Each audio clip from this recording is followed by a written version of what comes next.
but Natasha says, don't worry, some fall rain is moving in. Maybe you thought, I didn't get enough rain. I'd like to see some more, and you'll certainly get it tomorrow. So tomorrow is all about the rain, the gusty winds, some bigger waves on the way too. So if you are spending any time at the coast at all tomorrow morning, be prepared for a huge change. Look at how peaceful it looks right now in Seaside.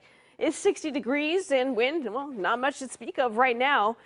Now, let's talk about those rain totals. Since midnight, today certainly much calmer. And in terms of rainfall, it didn't amount to much. About 1/10 of an inch for you. Eugene and Salem, most of that came through earlier today.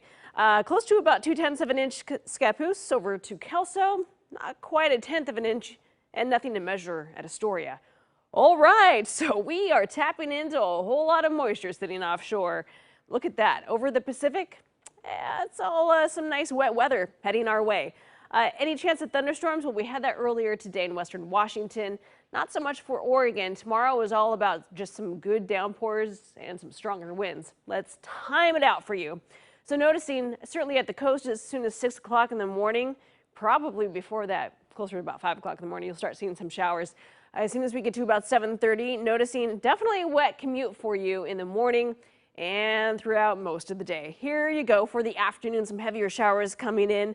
Most of that hanging on to the western slopes of the Cascades.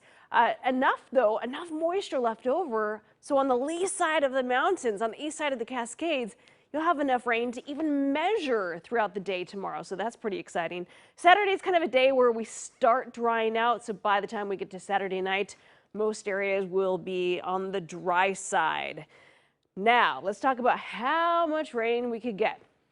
So we're tapping into a little bit of an atmospheric river here. So that's going to bring us totals that could range anywhere from 1/2 inch to as much as almost 1 inch for us at the north end of the valley. Noticing, of course, at the coastline is where you're going to see the biggest totals.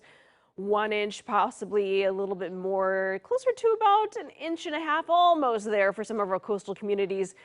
Places like Forks in northwest Washington, you might see something more than about 2.5 inches of rain. The Dalles, 4/10 of an inch. Not a whole lot for you in Pendleton, but you get into the higher terrain right around Joseph and over to Baker City, perhaps something closer to about 1/2 inch for you for that 2-day period.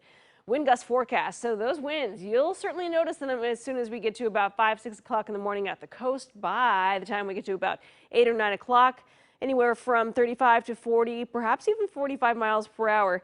Other than the gale warning for the coastal waters, for inland areas, there are no warnings or watches or advisories posted at this point. We get to Friday noon. Still some gusty winds, though, in the valley out of the south-southwest, anywhere from about 25 to almost 30 miles per hour at the high end. It'll be pretty windy, too, going through the gorge. Be prepared for that. 7-day forecast looks like this. Tomorrow's high, only 62, 10 degrees cooler compared to today.